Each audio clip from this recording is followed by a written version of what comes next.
पहले हम छोटे छोटे ईसीजी एक्सरे करके डायग्नोसिस करते थे, फिर थोड़े से फर्दर इन्वेस्टिगेशंस आई।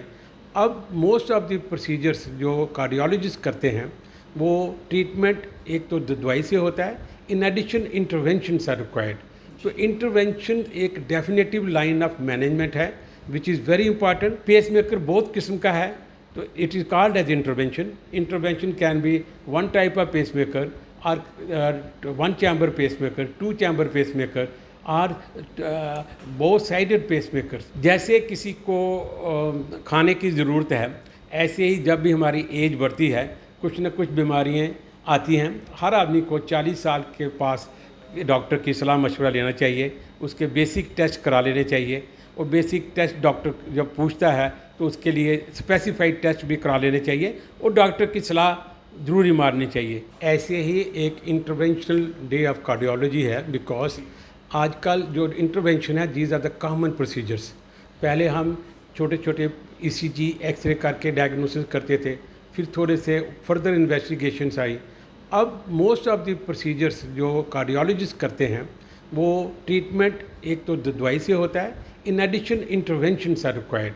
तो इंटरवेंशन एक डेफिनेटिव लाइन ऑफ मैनेजमेंट है which is very important and which is some time curable and sometime it is treatable. So sometime you need something more than the intervention, but sometime it is a curable disease. So you can cure the disease itself. So that's why the importance of intervention procedures is there. Possibility of intervention क्या होता है? There are many possibility of intervention because जैसे किसी को heart attack होता है, then what? After heart attack, then what? After tachycardia, धड़कन तेज हो जाती है, then what? जहाँ किसी को चक्कर आ जाता है, वो गिर जाता है, फिर उसके बाद क्या करना है? इसमें एक प्रोसीजर करते हैं जिसको कॉमनली कहते हैं आइदर एंजियोग्राफी करते हैं, और एंजियोग्राफी के बाद स्टेंटिंग करते हैं, जहाँ बैलूनिंग करते हैं, जहाँ फिर कई दफ़ा हम इलेक्ट्रोफिजियोलॉजी करते हैं जिसमें टैकीकार्डिया को टर्मिनेट कर देते हैं। एक दफ़ा किसी को टैकीकार्डिया होता है, उसको इंटरवेंशन करके, उसको बर्न करके, उसको रेस्ट ऑफ द लाइफ के लिए उसको क्योर कर देते हैं। ऐसे ही अनदर इंटरवेंशन इज़ कि जिस लोगों को हार्ट बंद हो जाता है, हार्ट कम हो जाता है, जहाँ हार्ट बहुत तेज़ चलना शुरू हो जाता है, उसको कई दफ़ा डीसी शॉक देते हैं। That is a one procedure intervention. But उसको फर्दर मैनेजमेंट करने के लिए कई दफ़ा सम पेशेंट्स उनको रिक्वायरमेंट होता है पेसमेकर। पेसमेकर बहुत किस्म का है, तो it is called as intervention. Intervention can be one type of pacemaker और one chamber pacemaker, two chamber pacemaker और both sided pacemakers. These are all interventions.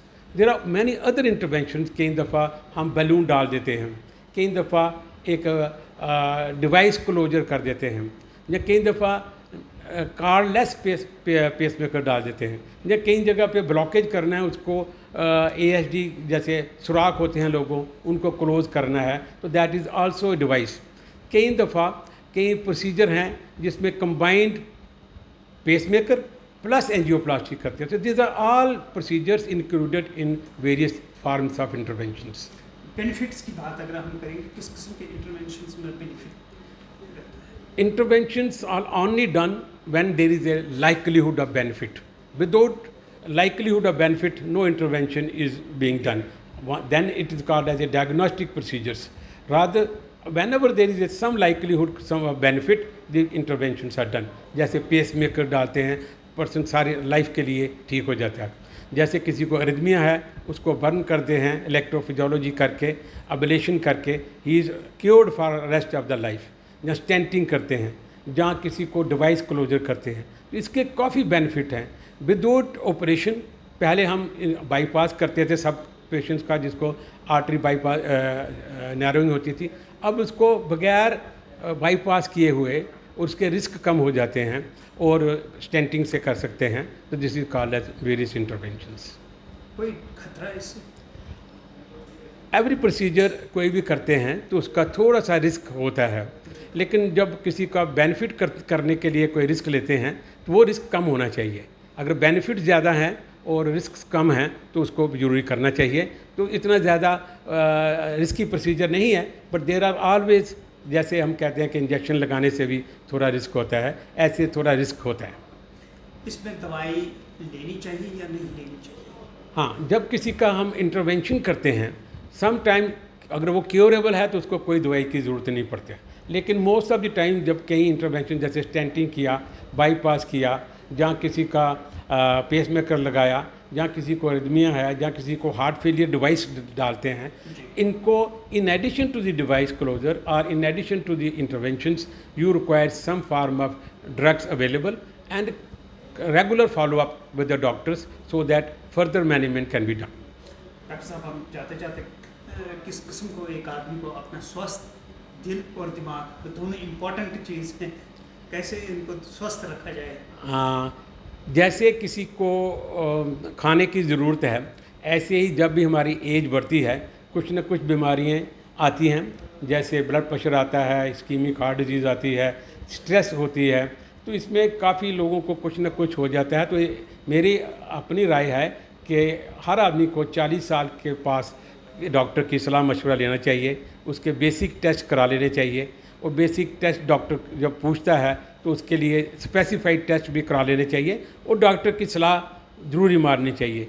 वज़न कम करें, अगर डायबिटीज़ है तो डायबिटीज़ कंट्रोल करें, अगर ब्लड प्रेशर है तो ब्लड प्रेशर 120/80 से नीचे होना चाहिए, शुगर 100 से नीचे होना चाहिए, और कोलेस्ट्रॉल जो है वो 200 से नीचे होना चाहिए।